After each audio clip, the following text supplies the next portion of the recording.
ಪ್ರಥಮ PUC ವಿದ್ಯಾರ್ಥಿಗಳೇ, ಈಗ ನಾವು ಕಳೆದ ತರಗತಿಯಲ್ಲಿ ಪ್ರಥಮ PUCಯಲ್ಲಿ ಮುಖ್ಯವಾಗಿ ಸಂಖ್ಯಾಶಾಸ್ತ್ರದಲ್ಲಿ ಅರ್ಥಶಾಸ್ತ್ರದ ವಿಶ್ಲೇಷಣೆಯನ್ನು ಮಾಡಿದ್ವಿ. ಅದರಲ್ಲಿ ಪ್ರಮುಖವಾಗಿ 3 ಅಧ್ಯಾಯಗಳ ಬಗ್ಗೆ ವಿಶ್ಲೇಷಣೆ ಮಾಡಿದ್ವಿ. ಅರ್ಥಶಾಸ್ತ್ರ ಅಂದರೆ ಏನು ಮತ್ತು ಅರ್ಥಶಾಸ್ತ್ರಕ್ಕೂ ಸಂಖ್ಯಾಶಾಸ್ತ್ರಕ್ಕೂ ಇರ್ತಕ್ಕಂಥ ಸಂಬಂಧ ಎಂಥದ್ದು ಅನ್ನೋದನ್ನು ಮೊದಲ ಅಧ್ಯಾಯದಲ್ಲಿ ನೋಡ್ತೀವಿ.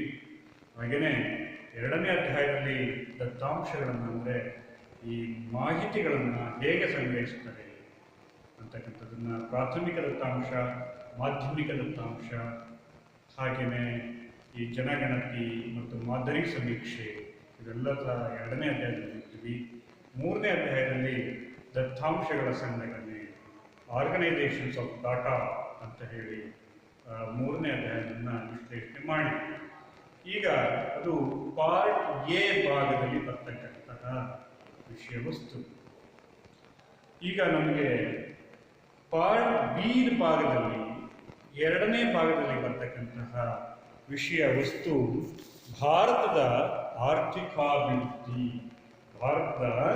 ಆರ್ಥಿಕಾಭಿವೃದ್ಧಿ ಅಂತಕ್ಕಂತಹ ಒಂದು ವಿಷಯ ವಸ್ತುವನ್ನು ನಾವು ಈ ಪುಸ್ತಕವನ್ನು ನೋಡ್ಬೋದು. ಈ ಪುಸ್ತಕ ಇರ್ತಕ್ಕಂಥದ್ದು ಯಾವುದು? ಭಾರತದ ಆರ್ಥಿಕಾಭಿವೃದ್ಧಿ ಬಗ್ಗೆ ಈ ಒಂದು ಭಾಗದಲ್ಲಿ ನಾವು ನೋಡ್ತೀವಿ. ಎರಡನೇ ಭಾಗದಲ್ಲಿ ಭಾರತದ ಆರ್ಥಿಕಾಭಿವೃದ್ಧಿಯ ಬಗ್ಗೆ ನೋಡ್ತೀವಿ. ಹಾಗೆಯೇ ಈ ಒಂದು ವಿಶ್ಲೇಷಣೆಯಲ್ಲಿ ಪ್ರಮುಖವಾಗಿ 10 ಅಧ್ಯಾಯಗಳು ಬರ್ತವೆ.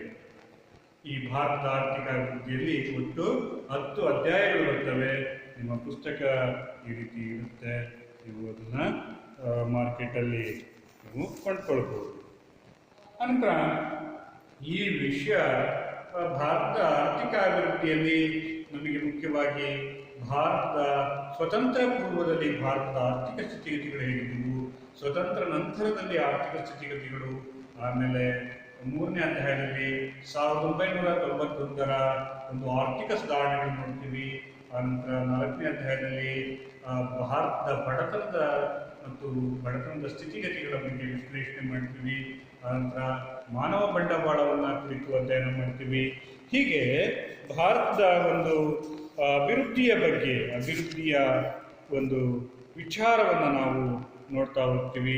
ಹಾಗೆಯೇ ಗ್ರಾಮೀಣಾಭಿವೃದ್ಧಿ ಮತ್ತು ಭಾರತದಲ್ಲಿ ಉದ್ಯೋಗದ ಸ್ಥಿತಿಗತಿಗಳು, ಮೂಲಭೂತ ಸೌಕರ್ಯಗಳು, ಆನಂತರ ಪರಿಸರ ಮತ್ತು ಅಭಿವೃದ್ಧಿಯನ್ನು ಮತ್ತು ಭಾರತದ ಅಭಿವೃದ್ಧಿಯ ಅನುಭವಗಳನ್ನು ಎಲ್ಲವನ್ನೂ ಸಹ ಈ ಒಂದು ವಿಶ್ಲೇಷಣೆಯಲ್ಲಿ ನಾವು ಮಾಡ್ತೀವಿ. ಈಗ ನಾವು ಮೊದಲ ಅಧ್ಯಾಯದಲ್ಲಿ ಯಾವುದು ಭಾರತ ಸ್ವತಂತ್ರ ಪೂರ್ವದಲ್ಲಿ ಭಾರತದ ಆರ್ಥಿಕ ವ್ಯವಸ್ಥೆ ಅನ್ನುವ ವಿಚಾರವನ್ನು ವಿಶ್ಲೇಷಣೆ ಮಾಡ್ತೀವಿ. ಮೊದಲ ಅಧ್ಯಾಯದಲ್ಲಿ ಸ್ವತಂತ್ರ ಪೂರ್ವದಲ್ಲಿ ಭಾರತದ ಆರ್ಥಿಕಾಭಿವೃದ್ಧಿಯನ್ನ ಕುರಿತು ಅಧ್ಯಯನ ಮಾಡ್ತೀವಿ. ಈ ಒಂದು ಪುಸ್ತಕ ಇದೆಯಲ್ಲ, ಇದು ಭಾರತದ ಆರ್ಥಿಕಾಭಿವೃದ್ಧಿ ಅಂತಕ್ಕಂಥ ಪುಸ್ತಕದಲ್ಲಿ ಈ ಒಂದು ಪುಸ್ತಕದಲ್ಲಿ ಮುಖ್ಯ ಉದ್ದೇಶ ಏನಪ್ಪ? ಈ ಪುಸ್ತಕದ ಮುಖ್ಯ ಉದ್ದೇಶ ಏನು ಅಂತ ಹೇಳಿದ್ರೆ, ಭಾರತದ ಆರ್ಥಿಕತೆಯ ಮೂಲಭೂತ ಲಕ್ಷಣಗಳನ್ನು ತಿಳಿಸಿಕೊಡುವುದು. ಭಾರತದ ಆರ್ಥಿಕ ಅಭಿವೃದ್ಧಿಯ ಮುಖ್ಯ ಉದ್ದೇಶ, ಭಾರತ ಆರ್ಥಿಕ ಅಭಿವೃದ್ಧಿಯ ಪುಸ್ತಕದ ಮುಖ್ಯ ಉದ್ದೇಶ ಈ ಒಂದು ಭಾರತದ ಆರ್ಥಿಕತೆಯ ಪ್ರಮುಖ ಲಕ್ಷಣಗಳು, ಮೂಲಭೂತ ಲಕ್ಷಣಗಳು. ಅಂದರೆ ನಮ್ಮ ಆರ್ಥಿಕತೆ ಯಾವ ರೀತಿ ಇದೆ? ನಮ್ಮ ಆರ್ಥಿಕತೆ ಪ್ರಮುಖವಾಗಿ ಗ್ರಾಮೀಣ ಪ್ರದೇಶವನ್ನ ಅವಲಂಬಿತವಾಗಿದೆ. ಇಲ್ಲಿಯ ಜನರ ಮುಖ್ಯ ಕಸುಬು ಕೃಷಿಯಾಗಿದೆ. ಕೃಷಿಯಲ್ಲಿಯೇ ಬಹಳಷ್ಟು ಜನರು ಉದ್ಯೋಗವನ್ನು ಕಂಡುಕೊಂಡಿದ್ದಾರೆ. ಹಾಗೆಯೇ ಇಲ್ಲಿಯ ಕೃಷಿ ಬಹಳಷ್ಟು ಪ್ರಮಾಣದಲ್ಲಿ ಜೀವನಾಧಾರದ ಕೃಷಿಯಾಗಿದೆ. ಹೀಗಾಗಿ ಭಾರತದ ಆರ್ಥಿಕತೆ ಇನ್ನೂ ಸಹ ನಾವು ಕೃಷಿ ಪ್ರಾಥಮಿಕ ಹಂತದಿಂದ ನಿಧಾನವಾಗಿ ದ್ವಿತೀಯ ವಲಯ ಆಗಿರ್ತಕ್ಕಂಥ ಕೈಗಾರಿಕಾ ವಲಯ ಮತ್ತು ಸೇವಾ ವಲಯಕ್ಕೆ ನಾವು ಇತ್ತೀಚಿನ ದಿನಗಳಲ್ಲಿ ಒಂದು ವರ್ಗಾವಣೆಯನ್ನು ಕೊಡ್ತಾ ಇದ್ದೀವಿ. ಹಾಗಾಗಿ ಭಾರತದ ಪ್ರಮುಖ ಆರ್ಥಿಕತೆಯ ಮುಖ್ಯ ಲಕ್ಷಣಗಳು ಒಂದು ಇಲ್ಲಿಯ ಜನರ ಮುಖ್ಯ ವೃತ್ತಿ ಕೃಷಿಯಾಗಿದೆ. ಕೃಷಿ ಮೂಲಭೂತ ಕಸುಬಾಗಿದೆ. ಆನಂತರ ಕೈಗಾರಿಕಾ ವಲಯಗಳು ಸಹ ಭಾರತದ ಸ್ವಾತಂತ್ರ್ಯ ಹೊಂದಿದ ನಂತರ ಇಲ್ಲಿ ಕೈಗಾರಿಕೆಗಳು ಸಹ ಅಧಿಕ ಪ್ರಮಾಣದಲ್ಲಿ ಸ್ಥಾಪನೆಯಾಗಿ ಜಗತ್ತಿನಲ್ಲಿಯೇ 10 ಪ್ರಮುಖ ಕೈಗಾರಿಕಾ ದೇಶಗಳಲ್ಲಿ ಭಾರತವು ಸಹ ಒಂದಾಗಿದೆ. ಹೀಗಾಗಿ ಕೈಗಾರಿಕೆಯಲ್ಲೂ ಸಹ ಉದ್ಯೋಗಗಳು ಲಭಿಸ್ತಾ ಇದ್ದಾವೆ. ಆನಂತರ ಭಾರತದಲ್ಲಿ ಸೇವಾ ವಲಯ ಅಂತ ಕರಿತೀವಿ, ಅಭಿವೃದ್ಧಿಯ ಯಂತ್ರ ಅಂತ ನಾವು ಈಗ ಕರಿತೀವಿ. ಭಾರತದಲ್ಲಿ ಸೇವಾ ವಲಯದಲ್ಲಿ ಅತಿ ಹೆಚ್ಚು ಜನರು ಉದ್ಯೋಗವನ್ನ ಕಂಡುಕೊಳ್ತಾ ಇದ್ದಾರೆ. ಕೃಷಿ ವಲಯದ ನಂತರ ಹೆಚ್ಚು ಜನರು ಉದ್ಯೋಗವನ್ನು ಕಂಡುಕೊಳ್ತಾ ಇರ್ತಕ್ಕಂಥ ಕ್ಷೇತ್ರ ಸೇವಾ ವಲಯ. ಮತ್ತು ಸೇವಾ ವಲಯದಿಂದ ಭಾರತದ ರಾಷ್ಟ್ರೀಯ ಆದಾಯಕ್ಕೆ ಅಧಿಕ ಕೊಡುಗೆ ಇರತಕ್ಕಂಥ ಇತ್ತೀಚಿನ ದಿನಗಳಲ್ಲಿ ಕಂಡು ಬರ್ತಾ ಇದೆ.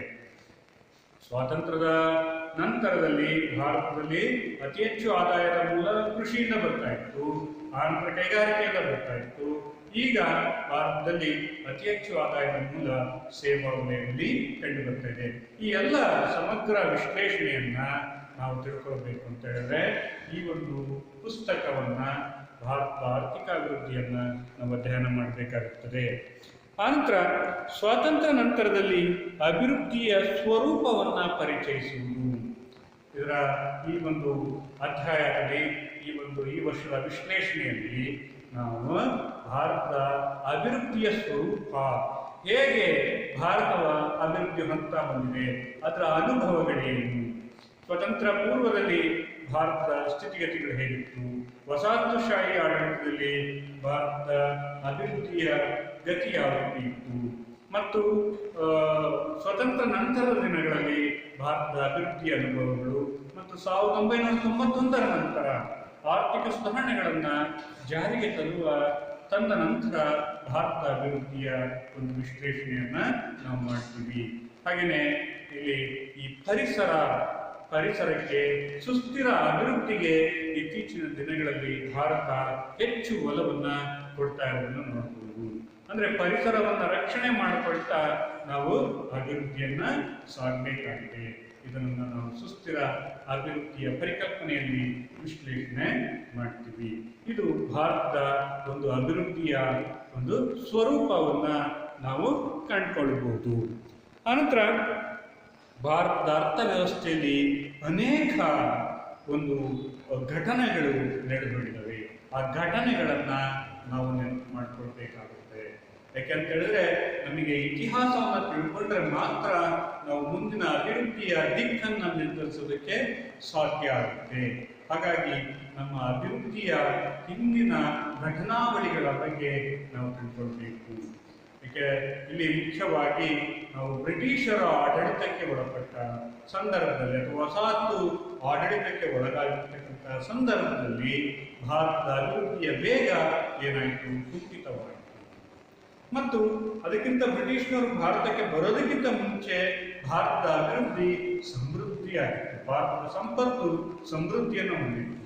ಯಾವಾಗ ಭಾರತಕ್ಕೆ ಬ್ರಿಟಿಷರು ಆಗಮನ ಆಯಿತು, ಯಾವಾಗ ಭಾರತದ ಆಡಳಿತವನ್ನ ಬ್ರಿಟಿಷರು ತಮ್ಮ ನಿಯಂತ್ರಣಕ್ಕೆ ತೆಗೆದುಕೊಂಡ್ರು, ಆಗ ಭಾರತದ ಆರ್ಥಿಕ ದುಸ್ಥಿತಿ ಅಂದ್ರೆ ಒಂದು ಮುಗ್ಗಟ್ಟು ಅಂತಕ್ಕಂಥದ್ದು ಸಂಭವಿಸ್ತು. ಇಲ್ಲಿ ನಿರುದ್ಯೋಗ ಸಂಭವಿಸ್ತು, ಉತ್ಪಾದನೆಯ ಪ್ರಮಾಣ ಕಡಿಮೆ ಆಯಿತು, ಭಾರತದ ಸಂಪತ್ತು ಇಂಗ್ಲಿಷ್ ಅಥವಾ ಇಂಗ್ಲೆಂಡ್ ದೇಶಕ್ಕೆ ವರ್ಗಾವಣೆ ಆಗ್ತಾ ಹೋಯಿತು. ಆನಂತರ ಸ್ವತಂತ್ರ ಬಂದ ನಂತರ ಭಾರತದ ಅಭಿವೃದ್ಧಿಯ ವೇಗವನ್ನು ನೀಡಿದ್ದು ನಮ್ಮ ಒಂದು ನಾಯಕರು, ನಮ್ಮ ನೇತಾರರು ಭಾರತದ ಅಭಿವೃದ್ಧಿಯ ವೇಗಕ್ಕೆ ಹೆಚ್ಚಿನ ವೇಗವನ್ನು ನೀಡಿದರು. ಮೊಟ್ಟ ಮೊದಲನೇದಾಗಿ ಆಹಾರದ ಸಮಸ್ಯೆಯನ್ನು ನಾವು ಎದುರಿಸಿದ್ದೀವಿ. ಆ ಆಹಾರದ ಸಮಸ್ಯೆಯನ್ನ ನಮ್ಮ ನೇತಾರರು ಅನೇಕ ಯೋಜನೆಗಳನ್ನು ರೂಪಿಸೋದ್ರ ಮೂಲಕ, ಅಂದರೆ ಪಂಚವಾರ್ಷಿಕ ಯೋಜನೆಗಳನ್ನು ರೂಪಿಸಲು ಮಿಶ್ರ ಅರ್ಥವ್ಯವಸ್ಥೆಯನ್ನು ಜಾರಿಗೆ ತರ್ತಾರೆ. ಮಿಶ್ರ ಅರ್ಥವ್ಯವಸ್ಥೆಯನ್ನು ಜಾರಿಗೆ ತಂದು ಅದರಲ್ಲಿ ನಾವು ಪಂಚವಾರ್ಷಿಕ ಯೋಜನೆಗಳ ಮೂಲಕ ಅಭಿವೃದ್ಧಿಯನ್ನು ಸಾಧಿಸ್ತಾ ಬರ್ತೀವಿ. ಈ ನಡುವೆ ಎರಡು ಯುದ್ಧಗಳು ನಡೆಯುತ್ತವೆ. ಒಂದು ಭಾರತ ಮತ್ತು ಪಾಕಿಸ್ತಾನ, ಭಾರತ ಮತ್ತು ಚೀನಾ ದೇಶಗಳ ನಡುವೆ ಆಗಾಗ್ಗೆ ಯುದ್ಧಗಳು ನಡೀತವೆ. ಹಾಗೆಯೇ ಇಲ್ಲಿ ಅನೇಕ ಸಮಸ್ಯೆಗಳಿದ್ದಾವೆ. ಸಾಮಾಜಿಕ ಸಮಸ್ಯೆಗಳನ್ನು ಸಹ ಎದುರಿಸಿ ನಾವು ಒಂದು ಆಹಾರದ ಸಮಸ್ಯೆಗೆ ಪರಿಹಾರವನ್ನು ಕಂಡುಕೊಳ್ತೀವಿ. ಇವೆಲ್ಲವೂ ಸಹ ವಿಶ್ಲೇಷಣೆಯಲ್ಲಿ ನಾವು ಈ ಪುಸ್ತಕದಲ್ಲಿ ಅಧ್ಯಯನ ಮಾಡ್ತೀವಿ. ಅನಂತರ ಸ್ವಾತಂತ್ರ್ಯ ಪೂರ್ವದಲ್ಲಿ ಭಾರತದ ಆರ್ಥಿಕ ಸ್ಥಿತಿಗತಿಗಳು ಯಾವ ರೀತಿ ಇದ್ದುವು ಅಂತಕ್ಕಂಥದ್ದು. ಸ್ವಾತಂತ್ರ್ಯ ಪೂರ್ವದಲ್ಲಿ ಪ್ರಮುಖವಾಗಿ ನಮ್ಮ ಸ್ವಾತಂತ್ರ್ಯ ಪೂರ್ವದಲ್ಲಿ 1947 ಆಗಸ್ಟ್ 15ರಂದು ಭಾರತಕ್ಕೆ ಏನು ಸ್ವಾತಂತ್ರ್ಯ ಬಂತು. ಯಾವಾಗ ಭಾರತಕ್ಕೆ ಸ್ವಾತಂತ್ರ್ಯ ಬಂತು? 1947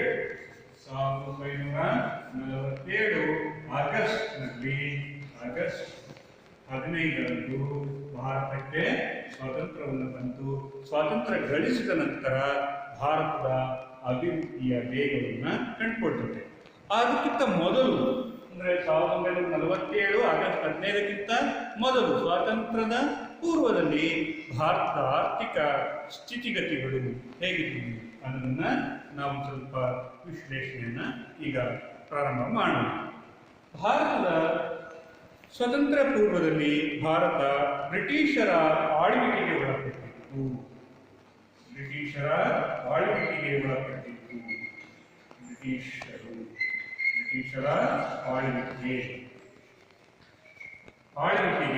ಒಳಪಟ್ಟಿತ್ತು. ಸುಮಾರು 2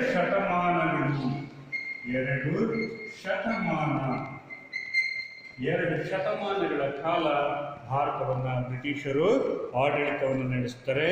ಇಲ್ಲಿ ಈ ಆಡಳಿತದಲ್ಲಿ ಅವರು ಭಾರತವನ್ನು ಅಭಿವೃದ್ಧಿ ಮಾಡಬೇಕು, ಭಾರತವನ್ನು ಸಮೃದ್ಧಿ ಮಾಡಬೇಕು ಅಂತಕ್ಕಂತಹ ಯಾವುದೇ ಉದ್ದೇಶವನ್ನು ಹೊಂದಿರಲಿಲ್ಲ.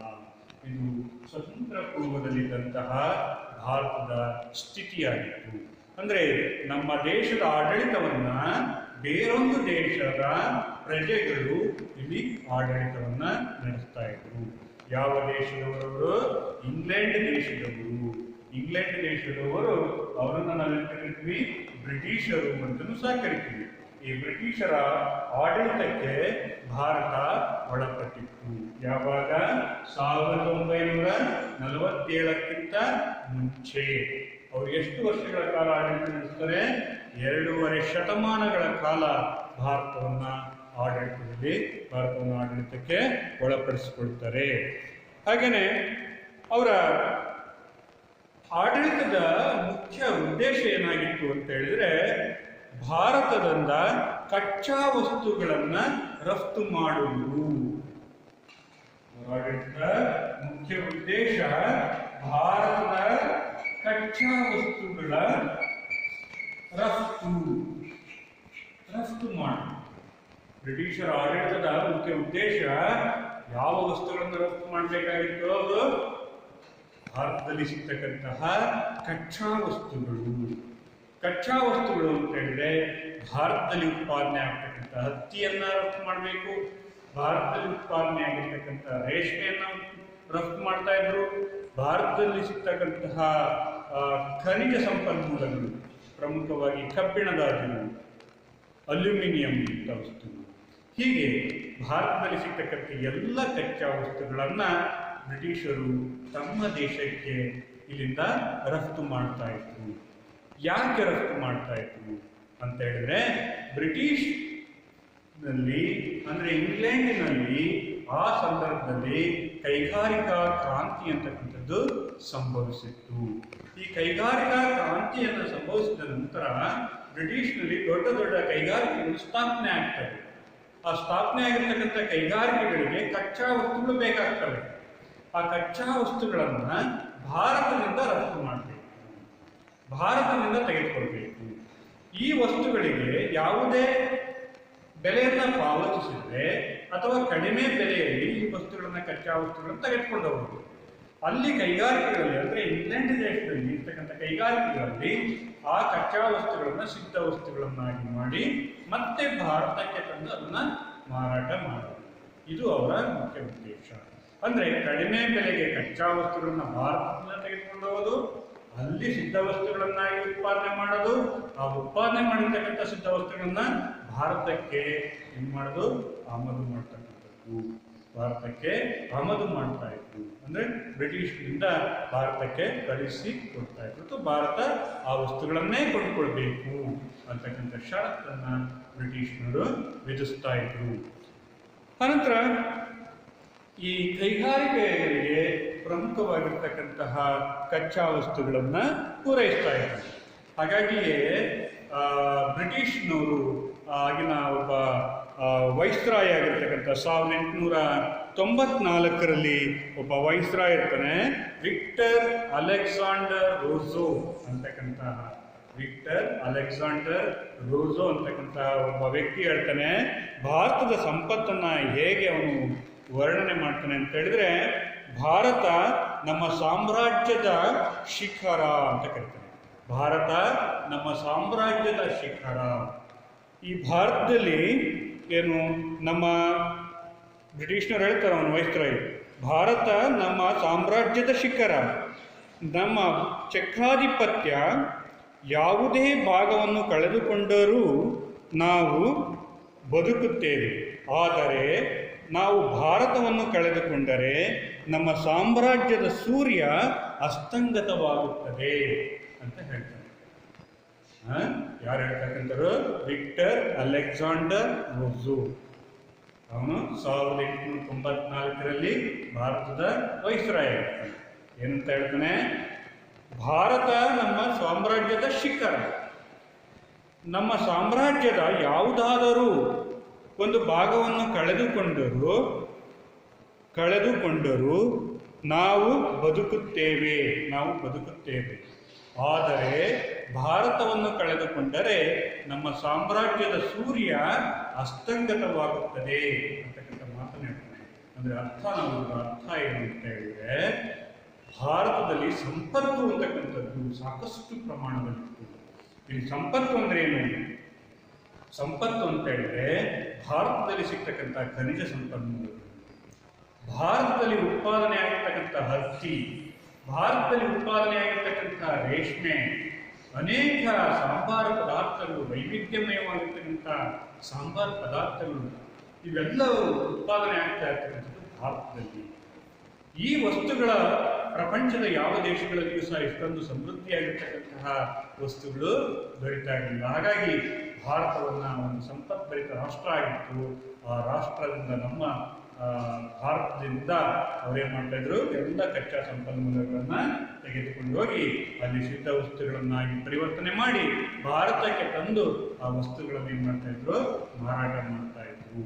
ಹೀಗೆ ಈ ಒಂದು ಸ್ವತಂತ್ರ ಪೂರ್ವದಲ್ಲಿ ಭಾರತದ ಸ್ಥಿತಿಯಾಗಿತ್ತು. ಅಂದರೆ ವಸಾಹತುಶಾಹಿ ಆಡಳಿತದಲ್ಲಿ ಭಾರತದ ಒಂದು ಸ್ಥಿತಿಯಾಗಿತ್ತು. ಅನಂತರ ಮುಂದಿನ ಪರಿಕಲ್ಪನೆ, ವಸಾಹತುಶಾಹಿ ಆಳ್ವಿಕೆಯಲ್ಲಿ ಭಾರತದ ಆರ್ಥಿಕಾಭಿವೃದ್ಧಿ. ವಸಾಹತುಶಾಹಿ ಆಳ್ವಿಕೆಯಲ್ಲಿ ಕೆಳಮಟ್ಟದ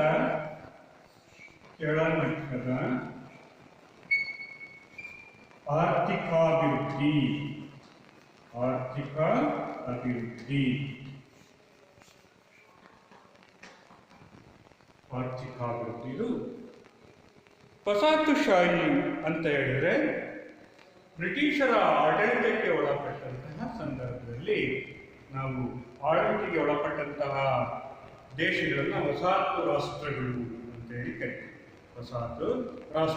ಅಂತೇಳಿ ಕರಿತೀವಿ. ಈ ಬ್ರಿಟಿಷರ ಆಳ್ವಿಕೆಯಲ್ಲಿ ಭಾರತದ ಆರ್ಥಿಕ ಅಭಿವೃದ್ಧಿ ಏನಾಗಿತ್ತು ಅಂತ ಹೇಳಿದ್ರೆ ಕೆಳಮಟ್ಟದಲ್ಲಿತ್ತು. ಅಂದರೆ ಕಡಿಮೆ ಅಭಿವೃದ್ಧಿಯನ್ನು ಸಾಧಿಸಿತ್ತು. ಈ ಒಂದು ಆ ಸಂದರ್ಭದಲ್ಲಿದ್ದಂತಹ ಪ್ರಮುಖವಾಗಿ ಏನಾಗಿತ್ತು, ಭಾರತವು ಬ್ರಿಟಿಷರ ಆಡಳಿತಕ್ಕೆ ಒಳಪಟ್ಟಿತ್ತು. ಬ್ರಿಟಿಷರು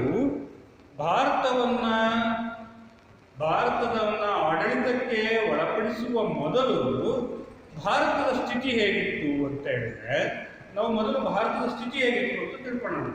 ಆನಂತರ ಇವರು ಹೇಗೆ ಭಾರತವನ್ನ ಅಭಿವೃದ್ಧಿಯಲ್ಲಿ ಹಿಂದಕ್ಕೆ ಅಥವಾ ಕೆಳಮಟ್ಟದ ಅಭಿವೃದ್ಧಿಗೆ ಕಾರಣ ಆದರು ಅನ್ನೋದನ್ನು ತಿಳ್ಕೊಳ್ಳೋಣ.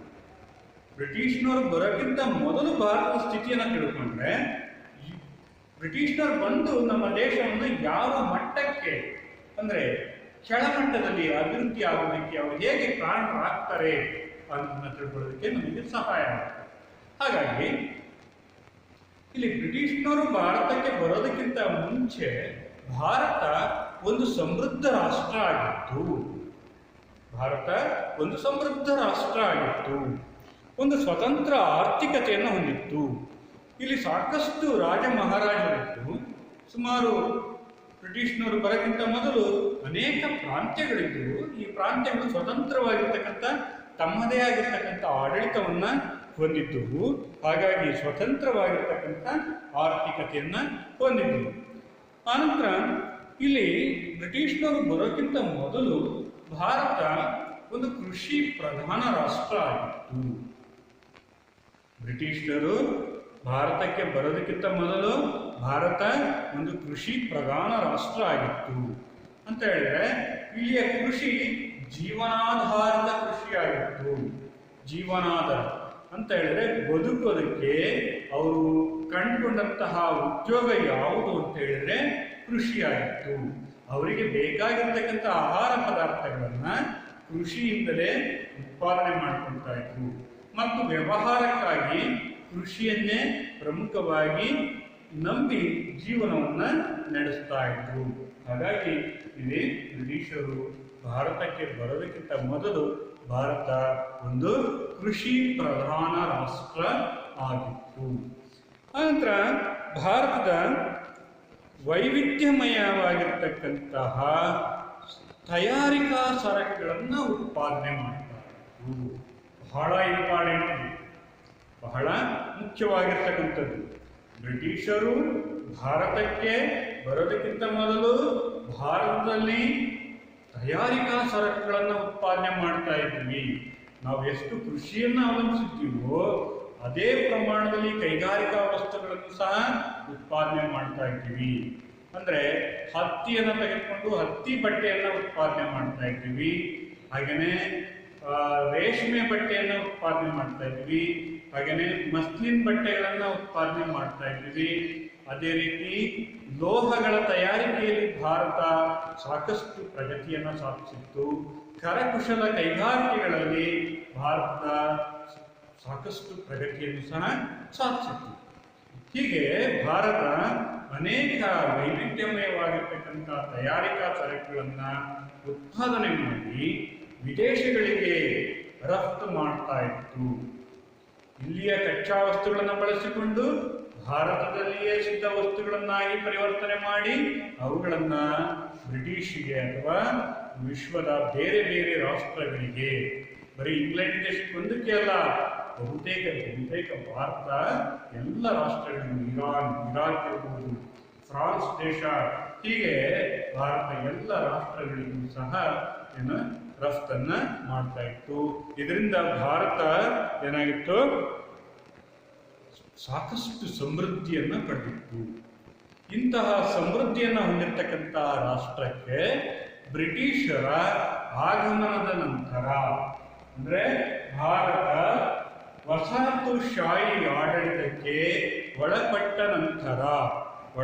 ನಂತರ ಭಾರತ ಸ್ಥಿತಿ ಏನಾಯಿತು ಅಂತಕ್ಕಂಥದ್ದನ್ನ ನೋಡಿದ್ರೆ, ಇವರು ವಸಾಹತು ಆಳ್ವಿಕೆಯಲ್ಲಿ ಭಾರತದ ಅಭಿವೃದ್ಧಿಯನ್ನ ಕಡೆಗಣಿಸಲಾಯಿತು. ವಸಾಹತು ಆಳ್ವಿಕೆಯಲ್ಲಿ ಭಾರತದ ಅಭಿವೃದ್ಧಿಯನ್ನ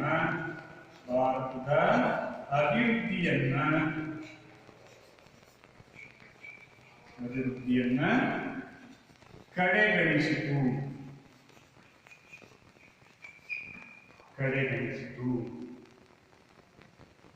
ಯಾವಾಗ ಬ್ರಿಟಿಷರು ಭಾರತದ ಆಡಳಿತವನ್ನ ತಮ್ಮ ನಿಯಂತ್ರಣಕ್ಕೆ ತೆಗೆದುಕೊಳ್ತಾರೋ ಆಗ ಭಾರತದ ಅಭಿವೃದ್ಧಿ ಏನಾಗುತ್ತೆ, ಅಭಿವೃದ್ಧಿಯ ವೇಗ ತುಂಬಾ ಅತ್ಯಂತ ಕೆಳಮಟ್ಟದಲ್ಲಿರ್ತದೆ, ಅತ್ಯಂತವಾಗಿರ್ತಕ್ಕಂಥ ಹೀನಾಯ ಸ್ಥಿತಿಗೆ ತಲುಪುತ್ತದೆ. ಹೀಗಾಗಿ ಇವರು ಉದ್ದೇಶ ಏನು, ಭಾರತವನ್ನ ಅಭಿವೃದ್ಧಿಪಡಿಸಬೇಕು ಅನ್ನೋದು ಬ್ರಿಟಿಷರ ಉದ್ದೇಶ ಆಗಿರಲಿಲ್ಲ. ಇವರ ಮುಖ್ಯ ಉದ್ದೇಶ ಭಾರತದ ಸಂಪತ್ತನ್ನು ತೆಗೆದುಕೊಂಡು ಹೋಗಿ ಇಂಗ್ಲೆಂಡ್ ದೇಶದ ಅಭಿವೃದ್ಧಿಯನ್ನ ಪಡಿಸಬೇಕು. ಇವರ ಒಂದು ಉದ್ದೇಶ ಆಗಿದೆ. ಹಾಗಾಗಿ ಇಂಗ್ಲೆಂಡ್ ರಾಷ್ಟ್ರದ ಸಂರಕ್ಷಣೆ ಮಾಡುವುದು, ಇಂಗ್ಲೆಂಡ್ ರಾಷ್ಟ್ರವನ್ನ ಸಂರಕ್ಷಿಸುವುದು.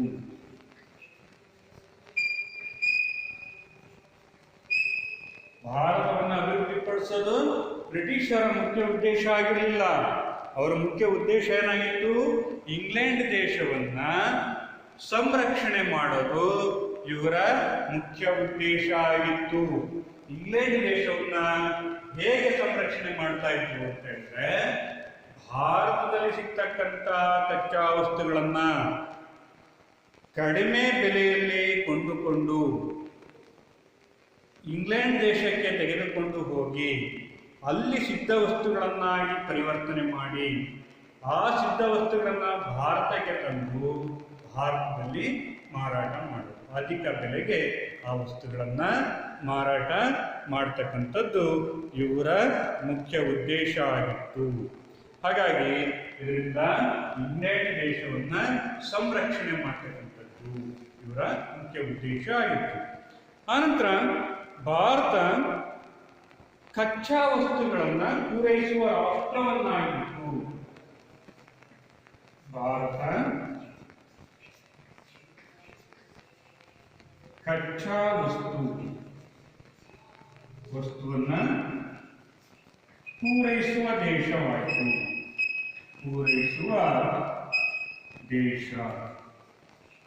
ದೇಶವಾಯಿತು.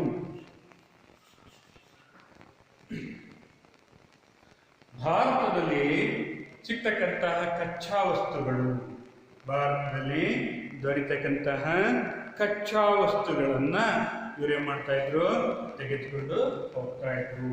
ಅಂದ್ರೆ ಭಾರತದಲ್ಲಿ ಪ್ರಮುಖವಾಗಿ ಹತ್ತಿ ಬಟ್ಟೆಯನ್ನ, ಭಾರತದ ಹತ್ತಿಯನ್ನು ತೆಗೆದುಕೊಳ್ತಾ ಇದ್ರು. ಹಾಗೆಯೇ ರೇಷ್ಮೆಯ ಉತ್ಪಾದನೆಯನ್ನ ತೆಗೆದುಕೊಂಡು ಹೋಗ್ತಾ ಇದ್ರು. ಹಾಗೆಯೇ ಭಾರತದಲ್ಲಿ ಸಿಗ್ತಕ್ಕಂಥ ಸಾಂಬಾರು ಪದಾರ್ಥಗಳನ್ನ ತೆಗೆದುಕೊಂಡು ಹೋಗ್ತಾ ಇದ್ರು.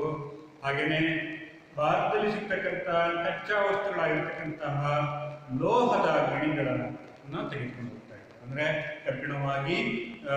ಕಬ್ಬಿಣ, ಮುಖ್ಯವಾಗಿ ಕಬ್ಬಿಣ ಅಂತಕ್ಕಂಥದ್ದು, ಅಲ್ಯೂಮಿನಿಯಂ ಅಂತಕ್ಕಂಥದ್ದು, ಇವುಗಳಂತಹ ಲೋಹದ ಒಂದು ಕಚ್ಚಾ ವಸ್ತುಗಳನ್ನು ತೆಗೆದುಕೊಂಡು ಹೋಗಿ ಅಲ್ಲಿ ಅವರು ಬ್ರಿಟಿಷ್ ದೇಶದ ಕೈಗಾರಿಕೆಗಳಿಗೆ ಸರಬರಾಜು ಮಾಡ್ತಾ ಇದ್ರು. ಹಾಗಾಗಿ ಭಾರತ ಎಂಥ ರಾಷ್ಟ್ರ ಆಗುತ್ತಪ್ಪ ಅಂತ ಹೇಳಿದ್ರೆ ಕಚ್ಚಾ ವಸ್ತುಗಳನ್ನು ಪೂರೈಸುವ ರಾಷ್ಟ್ರ ಆಗಿತ್ತು. ಕಚ್ಚಾ ವಸ್ತುಗಳನ್ನು ಪೂರೈಸುವ ರಾಷ್ಟ್ರ ಆಯಿತು. ಆದರೆ ಭಾರತದಲ್ಲಿ ತಯಾರಿಸಿರ್ತಕ್ಕಂಥ ಸಿದ್ಧ ವಸ್ತುಗಳನ್ನ ಅವರು ಇಂಗ್ಲೆಂಡ್ ದೇಶಕ್ಕೆ ರಫ್ತು ಮಾಡ್ತಿರಲಿಲ್ಲ. ಭಾರತದಲ್ಲಿ ಉತ್ಪಾದನೆ ಆಗಿರ್ತಕ್ಕಂಥ ಸಿದ್ಧ ವಸ್ತುಗಳಿದ್ವಲ್ಲ, ಕರಕುಶಲ ವಸ್ತುಗಳು, ಹತ್ತಿ ಬಟ್ಟೆಯನ್ನ, ರೇಷ್ಮೆ ಬಟ್ಟೆಯನ್ನ, ಹಾಗೇನೆ ಭಾರತದಲ್ಲಿ ಕೈಗಾರಿಕೆಗಳಲ್ಲಿ ಉತ್ಪಾದನೆ ಆಗ್ತಕ್ಕಂಥ ಕಬ್ಬಿಣವನ್ನ, ಸಾಂಬಾರ್ ಪದಾರ್ಥಗಳನ್ನ, ಏನ್ ಸಿದ್ಧ ವಸ್ತುಗಳನ್ನಾಗಿ ಮಾಡ್ತಾ ಇರಲ್ಲ, ಈ ಸಿದ್ಧ ವಸ್ತುಗಳನ್ನ ಇಂಗ್ಲೆಂಡ್ ದೇಶಕ್ಕೆ ತಗೊಂಡು ಹೋಗ್ತಾ ಇರಲಿಲ್ಲ, ರಫ್ತು ಮಾಡ್ತಾ ಇರಲಿಲ್ಲ. ಅವ್ರೇನ್ ತಗೊಂಡೋಗ್ತಾ ಇದ್ರು? ಬರೀ ಕಚ್ಚಾ ವಸ್ತುಗಳನ್ನ ಅಷ್ಟೇ ತಗೊಂಡು ಹೋಗ್ತಾ ಇದ್ರು. ಕಚ್ಚಾ ವಸ್ತುಗಳನ್ನ ಮಾತ್ರ ತೆಗೆದುಕೊಂಡು ಹೋಗೋದ್ರಿಂದ, ಸಿದ್ಧ ವಸ್ತುಗಳನ್ನ ತೆಗೆದುಕೊಂಡು ಹೋಗದೇ ಇರೋದ್ರಿಂದ ಭಾರತದಲ್ಲಿ ಸಿದ್ಧ ವಸ್ತುಗಳಿಗೆ ಮಾರುಕಟ್ಟೆಯ ಕೊರತೆ ಸಂಭವಿಸಿತು. ಮಾರುಕಟ್ಟೆಯ ಕೊರತೆ ಅಂತ ಹೇಳಿದ್ರೆ ಹಾಗಂದ್ರೆ ಏನಪ್ಪಾ ಅಂದ್ರೆ, ಸಿದ್ಧ ವಸ್ತುಗಳು, ಭಾರತದಲ್ಲಿ ಉತ್ಪಾದನೆ ಆಗಿರ್ತಕ್ಕಂಥ ಸಿದ್ಧ ವಸ್ತುಗಳನ್ನ ಕೊಂಡುಕೊಳ್ಳುವವರ ಪ್ರಮಾಣ ಕಡಿಮೆಯಾಗಿದೆ. ಇದರಿಂದ ಭಾರತದ ವಸ್ತುಗಳಿಗೆ ಬೇಡಿಕೆಯ ಪ್ರಮಾಣ ಕಡಿಮೆಯಾಗಿ ಆ ವಸ್ತುಗಳ ಬೆಲೆನೂ ಸಹ ಕಡಿಮೆಯಾಗಿದೆ. ವಸ್ತುಗಳ ಬೆಲೆಗಳು ಕಡಿಮೆಯಾದಾಗ ಏನಾಗುತ್ತೆ? ಕೈಗಾರಿಕೆಗಳು ನಷ್ಟ ಅನುಭವಿಸುವುದು. ಇದು ಬ್ರಿಟಿಷ್ನವರ ತಂತ್ರ. ಭಾರತದಲ್ಲಿರ್ತಕ್ಕಂಥ ಕೈಗಾರಿಕೆಗಳು ನಾಶವಾಗಬೇಕು. ನಾಶವಾಗಿ ಭಾರತದಲ್ಲಿ ಸಿಗ್ತಕ್ಕಂತಹ ಕಚ್ಚಾ ವಸ್ತುಗಳನ್ನ ತಮ್ಮ ದೇಶಕ್ಕೆ ತೆಗೆದುಕೊಂಡು ಹೋಗಬೇಕು. ಇದು ಅವರ ಉದ್ದೇಶ. ಈ ಕಚ್ಚಾ ವಸ್ತುಗಳನ್ನು ತಗೊಂಡ್ರೆ ಅವ್ರ ದೇಶದಲ್ಲಿ ಆ ಸರಕುಗಳನ್ನು ಉತ್ಪಾದನೆ ಮಾಡುವುದು. ಇದರಿಂದ ಏನಾಗುತ್ತೆ, ಬ್ರಿಟಿಷ್ ದೇಶದಲ್ಲಿ ಅಥವಾ ಇಂಗ್ಲೆಂಡ್ ದೇಶದಲ್ಲಿ ಜನರಿಗೆ ಉದ್ಯೋಗ ಸಿಗುತ್ತೆ. ಅಲ್ಲಿಯ ಕೈಗಾರಿಕೆಗಳು ಆ ಕೈಗಾರಿಕೆಗಳಿಗೆ ಕಚ್ಚಾ ವಸ್ತುಗಳನ್ನು ತಗೊಂಡು ಹೋಗ್ತಾರೆ. ಆ ಕಚ್ಚಾ ವಸ್ತುಗಳನ್ನು ಸಿದ್ಧ ವಸ್ತುಗಳನ್ನು ಪರಿವರ್ತನೆ ಮಾಡಬೇಕಂದ್ರೆ ಅಲ್ಲಿಯ ಜನರಿಗೆ ಏನು ಸಿಗುತ್ತೆ, ಉದ್ಯೋಗ ಸಿಗುತ್ತೆ. ಉದ್ಯೋಗ ಸಿಕ್ಕಿದ್ರೆ ಆದಾಯ ಸಿಗುತ್ತೆ. ಮತ್ತೊಂದು ಕಡೆ ವಸ್ತುಗಳ ಉತ್ಪಾದನೆ ಆಗುತ್ತೆ. ಹೀಗೆ ಉತ್ಪಾದನೆ ಆಗಿರ್ತಕ್ಕಂಥ ವಸ್ತುಗಳನ್ನ ಎಲ್ಲಿ ಉತ್ಪನ್ನ ಮಾಡ್ತಿದ್ರು, ಭಾರತದಲ್ಲಿ ಮಾರಾಟ ಮಾಡ್ತಾರೆ, ಅಧಿಕ ಬೆಲೆಗೆ ಮಾರಾಟ ಮಾಡ್ತಾರೆ. ಇದರಿಂದ ಏನಾಗ್ತಿತ್ತು, ಬ್ರಿಟಿಷ್ ದೇಶಕ್ಕೆ ಆದಾಯ ಆಗುತ್ತೆ. ಒಂದು ಕಡೆ ಭಾರತದ ಕೈಗಾರಿಕೆಗಳಿಗೆ ಮಾರುಕಟ್ಟೆಯನ್ನ ಕೊರತೆಯನ್ನು ಸೃಷ್ಟಿ ಮಾಡೋದು, ಇನ್ನೊಂದು ಕಡೆ ಭಾರತದ ಕಚ್ಚಾ ವಸ್ತುಗಳೊಂದಿಗೆ ಸಿದ್ಧ ವಸ್ತುಗಳನ್ನಾಗಿ ಪರಿವರ್ತನೆ ಮಾಡಿ ಅದನ್ನ ಮಾರುಕಟ್ಟೆಯನ್ನಾಗಿ ಮಾಡ್ತಕ್ಕಂಥದ್ದು. ಹೀಗಾಗಿ ಭಾರತವನ್ನ ಕೇವಲ ಒಂದು ಮಾರುಕಟ್ಟೆ ರಾಷ್ಟ್ರವನ್ನಾಗಿ ಮಾಡಿತು. ಕೇವಲ ಪೂರೈಕೆ ರಾಷ್ಟ್ರ ಅಷ್ಟೇ ಅಲ್ಲ, ಪೂರೈಸುವ ದೇಶ ಅಷ್ಟೇ ಅಲ್ಲ, ಅದು ಮಾರುಕಟ್ಟೆಯನ್ನಾಗಿ ಬ್ರಿಟಿಷ್ ವಸ್ತುಗಳಿಗೆ ಭಾರತ ಒಂದು ಮಾರುಕಟ್ಟೆ ರಾಷ್ಟ್ರವಾಗಿಯೂ ಸಹ ಪರಿವರ್ತನೆ ಆಯಿತು. ಆನಂತರ ಬ್ರಿಟನ್ನ ಕೈಗಾರಿಕಾ ಉತ್ಪನ್ನಗಳನ್ನು ಮಾರಾಟ ಮಾಡಲಾಯಿತು. ಭಾರತದಲ್ಲಿ ಬ್ರಿಟನ್ ದೇಶದ ಕೈಗಾರಿಕಾ ಉತ್ಪನ್ನಗಳನ್ನು ಭಾರತದಲ್ಲಿ ತಂದು ಮಾರಾಟ ಮಾಡೋದಕ್ಕೆ ಪ್ರಾರಂಭ ಮಾಡಿತು. ಇದರಿಂದ ಭಾರತದ ಸಂಪತ್ತು ಬ್ರಿಟಿಷ್ ದೇಶಕ್ಕೆ ಹರಿದು ಹೋಯಿತು. ಇನ್ನು ನಮ್ಮ ಇನ್ನೂ ಒಂದು ಮುಖ್ಯವಾಗಿರ್ತಕ್ಕಂತಹ ನಮ್ಮನ್ನ ಅನಕ್ಷರಸ್ಥರನ್ನಾಗಿ ಮಾಡಿರ್ತಕ್ಕಂಥದ್ದು ಬ್ರಿಟಿಷ್ನವ್ರು ಏನಪ್ಪ ಅಂತ ಹೇಳಿದ್ರೆ, ರಾಷ್ಟ್ರೀಯ ವರಮಾನವನ್ನ ಅಂದಾಜು ಮಾಡಲೇ ಇಲ್ಲ. ಭಾರತದ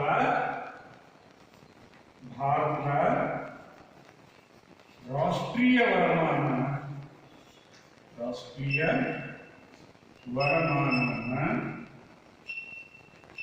ಅಂದಾಜಿಸಲಿಲ್ಲ.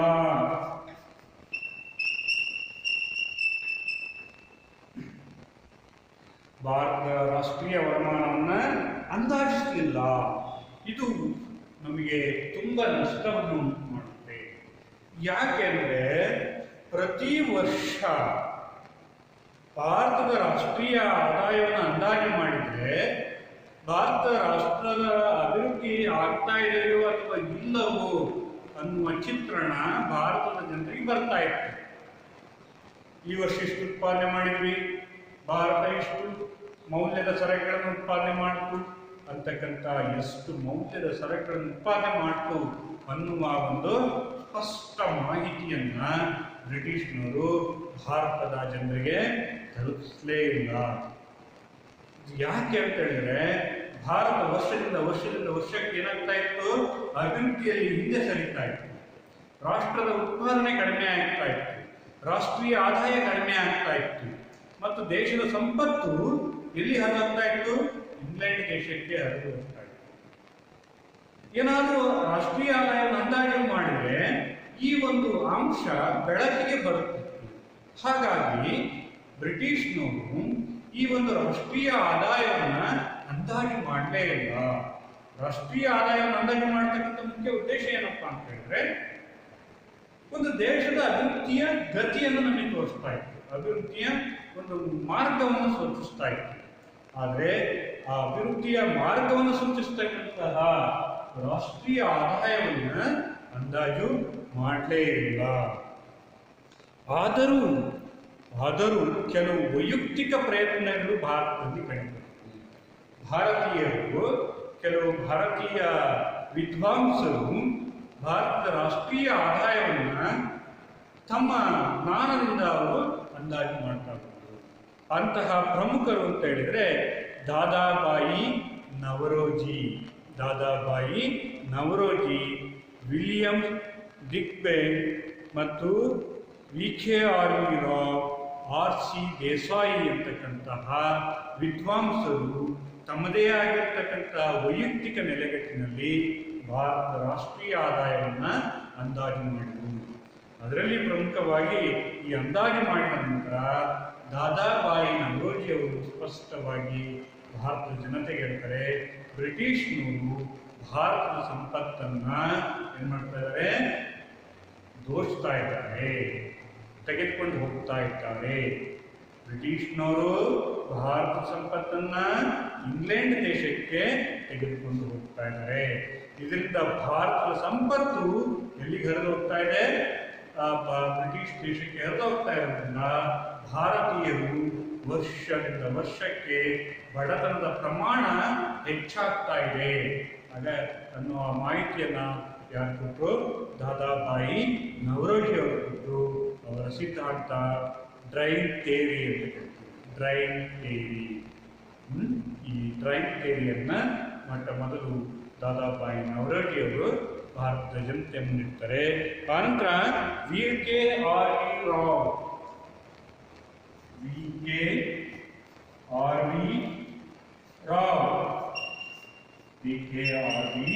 ರಾವ್, ಭಾರತದ ರಾಷ್ಟ್ರೀಯ ಆದಾಯವನ್ನ ವೈಜ್ಞಾನಿಕವಾಗಿ ಸಂಶೋಧನೆ ಮಾಡ್ತಾರೆ ಅಥವಾ ಅನ್ವೇಷಣೆಯನ್ನ ಮಾಡ್ತಾರೆ, ಅಂದಾಜು ಮಾಡ್ತಾರೆ. ಭಾರತದ ರಾಷ್ಟ್ರೀಯ ಆದಾಯವನ್ನ ಮೊಟ್ಟ ಮೊದಲ ಬಾರಿಗೆ ವೈಜ್ಞಾನಿಕವಾಗಿ ಅಂದಾಜು ಮಾಡಿದಂತಹ ಕೀರ್ತಿ ಯಾರಿಗೆ ಸಲ್ಲುತ್ತದೆ? VKRV ರಾವ್ ಅವರಿಗೆ ಸಲ್ಲುತ್ತದೆ. VKRV ರಾವ್ ಅವರಿಗೆ ಸಲ್ಲುತ್ತದೆ. ಇವರು ಭಾರತದ ರಾಷ್ಟ್ರೀಯ ಆದಾಯ ಅತ್ಯಂತ ಕಡಿಮೆ ಇದೆ ಅಂತಕ್ಕಂಥ ಅಂಶವನ್ನ ಭಾರತದ ಜನತೆಗೆ ತಿಳಿಸ್ತಾರೆ. ಹೀಗೆ ಅವರು ಪರಿಚಯಿಸಿದ ನಂತರ ಭಾರತದ ರಾಷ್ಟ್ರೀಯ ಆದಾಯ ವರ್ಷದಿಂದ ವರ್ಷಕ್ಕೆ ಕಡಿಮೆ ಆಗ್ತಾ ಇದೆ ಅಂದಾಗ ಅದನ್ನು ನಾವು ಮನಗಂಡ ನಂತರ ಭಾರತದ ಜನತೆ ಸ್ವತಂತ್ರ ಚಳುವಳಿಯಲ್ಲಿ ಸಾಕಷ್ಟು ಜನರು ಭಾಗವಹಿಸೋದಕ್ಕೆ ಸಹಾಯವನ್ನ ಇವರ ಒಂದು ಸಂಶೋಧನೆ ನಮಗೆ ಸಹಾಯ ಮಾಡುತ್ತೆ. ಹಾಗಾಗಿ ದಾದಾಬಾಯಿ ನವರೋಜಿ ಮತ್ತು VKRV ರಾವ್ ಅವರ ಭಾರತ ರಾಷ್ಟ್ರೀಯ ಆದಾಯವನ್ನ ಅಂದಾಜಿಸಿದ ಪ್ರಮುಖರು ಅಂತೇಳಿ ಕರೀಬೇಕು. ಒಟ್ಟಾರೆ ಇವರು ಅಂದಾಜಿಸಿದ ಪ್ರಕಾರ ಭಾರತದ ರಾಷ್ಟ್ರೀಯ ನೈಜ ಉತ್ಪನ್ನ 2%ಕ್ಕಿಂತಲೂ ಕಡಿಮೆ ಇತ್ತು. 2%ಕ್ಕಿಂತಲೂ ಕಡಿಮೆ ಪ್ರಮಾಣದಲ್ಲಿ ಭಾರತದ ರಾಷ್ಟ್ರೀಯ ಆದಾಯ ಇತ್ತು ಮತ್ತು ತಲಾ ಆದಾಯ ಅತ್ಯಂತ ಕಡಿಮೆ ಇತ್ತು ಅಂತಕ್ಕಂಥದ್ದನ್ನ ನಮಗೆ ವಿಷಯವನ್ನ ಇವರು ತಿಳಿಸ್ತಾರೆ. ಇವರ ಸಂಶೋಧನೆಯಿಂದ ನಾವು ನೋಡಬಹುದು. ಹೀಗೆ ಬ್ರಿಟಿಷ್ನವರು ಭಾರತದಲ್ಲಿ ಯಾವ ರೀತಿ ಸಂಪತ್ತನ್ನ ದೋಷಿಸ್ತಾ ಇದ್ರು ಅಂದ್ರೆ ನಾವು ಇದರಿಂದ ತಿಳ್ಕೊಳ್ತಕ್ಕಂಥ ವಿಚಾರ ಏನಪ್ಪಾ ಅಂತ ಹೇಳಿದ್ರೆ, ಭಾರತದ ಅಭಿವೃದ್ಧಿಯನ್ನ ಕಡಿಮೆ ಆಗಲಿಕ್ಕೆ ನಮಗೆ ಮುಖ್ಯ ಕಾರಣ ಏನಪ್ಪಾ ಅಂತ ಹೇಳಿದ್ರೆ, 2.5 ಶತಮಾನಗಳ ಕಾಲ ಭಾರತವನ್ನು ಆಡಳಿತ ನಡೆಸಿರ್ತಕ್ಕಂಥ ಬ್ರಿಟಿಷ್ನವರೇ ಕಾರಣರಾಗಿದ್ದಾರೆ. ಇಲ್ಲಿಯ ಕೈಗಾರಿಕೆಗಳು ನಶಿಸಿ ಆಗಬಹುದು. ನಮ್ಮ ಸ್ವತಂತ್ರ ವಸಾಹತುಶಾಹಿ ಆಡಳಿತಕ್ಕೆ ಒಳಪಡೋದಕ್ಕಿಂತ ಮೊದಲಿದ್ದಂತಹ ಕೈಗಾರಿಕೆಗಳು ನಾಶ ಆಗಿದೆ. ಆ ಕೈಗಾರಿಕೆಗಳನ್ನ ಮೊದಲು ಬಂದು ಬ್ರಿಟಿಷ್ನವರು ಏನ್ ಮಾಡಿದ್ರು? ನಾಶ ಮಾಡ್ತಾ ಇರ್ತಾರೆ. ಹೇಗೆ ನಾಶ ಮಾಡ್ತಾ ಇದ್ರು ಅಂದ್ರೆ, ಭಾರತದಲ್ಲಿರ್ತಕ್ಕಂಥ ಕೈಗಾರಿಕೆಗಳ ಉತ್ಪಾದಿಸ್ತಾ ಇರ್ತಕ್ಕಂಥ ಉತ್ಪನ್ನವನ್ನ ಅವರು ರಫ್ತು ಮಾಡದೇ ಇಲ್ಲ. ಬೇರೆ ದೇಶಗಳ ರಫ್ತಿಗೆ ಅವರು ಒಪ್ಪದೇ ಇಲ್ಲ. ನಮ್ಮ ದೇಶದ ಉತ್ಪನ್ನಗಳನ್ನ ಬೇರೆ ದೇಶಕ್ಕೆ ರಫ್ತು ಮಾಡೋದಕ್ಕೆ ಅವರು ಅನುಮತಿ ನೀಡೋದಿಲ್ಲ. ಅಥವಾ ಇಂಗ್ಲೆಂಡ್ ದೇಶಕ್ಕೆ ಅಥವಾ ಇಂಗ್ಲೆಂಡ್ ರಾಷ್ಟ್ರದ ವಸಾಹತುಶಾಹಿ ದೇಶಗಳಿಗೆ ಒಯ್ಯೋದಕ್ಕೆ ಅವರು ಒಪ್ಪಿಗೆಯನ್ನು ಕೊಡ್ತಾ ಇರಲಿಲ್ಲ. ಇದರಿಂದ ಏನಾಯಿತು? ಭಾರತದ ಕೈಗಾರಿಕಾ ವಸ್ತುಗಳಿಗೆ ಬೇಡಿಕೆ ಕಡಿಮೆ ಆಯಿತು. ಯಾವಾಗ ಬೇಡಿಕೆ ಕಡಿಮೆ ಆಯಿತೋ ಆ ವಸ್ತುಗಳ ಬೆಲೆಗಳು ಕಡಿಮೆ ಆಯಿತು. ವಸ್ತುಗಳ ಬೆಲೆಗಳು ಕಡಿಮೆ ಆದಾಗ ಕೈಗಾರಿಕೆಗಳಿಗೆ ನಷ್ಟ ಸಂಭವಿಸಿತು. ಕೈಗಾರಿಕೆಗಳಿಗೆ ನಷ್ಟ ಸಂಭವಿಸಿದ ಪರಿಣಾಮ ಕೈಗಾರಿಕೆಗಳಲ್ಲಿ ಕೆಲಸ ಮಾಡ್ತಾ ಇರ್ತಕ್ಕಂಥ ಕಾರ್ಮಿಕರಿಗೆ ಉದ್ಯೋಗ ನಷ್ಟ ಆಯಿತು. ಇದರಿಂದ ಉದ್ಯೋಗ ನಷ್ಟ ಆದ ಪರಿಣಾಮ ಭಾರತ ಸಿಕ್ಕಂತೂ ಬಡತನಕ್ಕೆ ಸಿಕ್ಕಿತು. ಹೀಗೆ ಭಾರತ ಬಡತನದ ವಿಷ ವರ್ತುಲದಲ್ಲಿ ಅವರು ಸಿಕ್ಕೊಳ್ಳೋದಕ್ಕೆ ಮುಖ್ಯ ಕಾರಣ ಬ್ರಿಟಿಷರು ಅನುಸರಿಸಿರ್ತಕ್ಕಂಥ ನೀತಿಗಳೇ ಕಾರಣ. ಆನಂತರ ಇಲ್ಲಿ ಭಾರತದಲ್ಲಿ ಸಿಗ್ತಕ್ಕಂಥ ಕಚ್ಚಾ ವಸ್ತುಗಳು, ಈ ಕಚ್ಚಾ ವಸ್ತುಗಳನ್ನ ಬ್ರಿಟಿಷ್ನವರು ಏನ್ ಮಾಡ್ತಿದ್ರು, ತಮ್ಮ ದೇಶಕ್ಕೆ ತಗೊಂಡು ಹೋಗ್ತಾ ಇದ್ರು. ತಮ್ಮ ದೇಶಕ್ಕೆ ತಗೊಂಡು ಹೋಗಿ ಅಲ್ಲಿ ಕೈಗಾರಿಕೆಗಳಿಗೆ ಆ ವಸ್ತುಗಳನ್ನು ನೀಡ್ತಾ ಇದ್ರು. ಆ ಕೈಗಾರಿಕೆಗಳು ಆ ಕಚ್ಚಾ ವಸ್ತುಗಳನ್ನ ಬಳಸಿಕೊಂಡು ಸಿದ್ಧ ವಸ್ತುಗಳನ್ನಾಗಿ ಪರಿವರ್ತನೆ ಮಾಡಿದ್ರು. ಇದರಿಂದ ಏನಾಯಿತು, ಇಂಗ್ಲೆಂಡ್ ದೇಶದಲ್ಲಿ ಕಾರ್ಮಿಕರ ಬೇಡಿಕೆ ಹೆಚ್ಚಾಯಿತು, ಕಾರ್ಮಿಕರಿಗೆ ಉದ್ಯೋಗಗಳು ಸಿಕ್ತು. ಹೀಗೆ ಅವರಿಗೆ ಒಂದು ಕಡೆ ಉದ್ಯೋಗ ಸಿಕ್ತು, ಇನ್ನೊಂದು ಕಡೆ ಉತ್ಪಾದನೆಯ ಪ್ರಮಾಣ ಹೆಚ್ಚಾಯಿತು. ಉತ್ಪಾದಿಸಿದಂತಹ ವಸ್ತುಗಳನ್ನ ಭಾರತಕ್ಕೆ ತಂದು ಮಾರಾಟ ಮಾಡಿದ್ರು. ಭಾರತಕ್ಕೆ ತಂದು ಮಾರಾಟ ಮಾಡಿದ್ರಿಂದ ಅವ್ರಿಗೆ ಹೆಚ್ಚು ಬೆಲೆ ಸಿಕ್ತು, ಅವರಿಗೆ ಹೆಚ್ಚು ಆದಾಯ ಸಿಕ್ತು.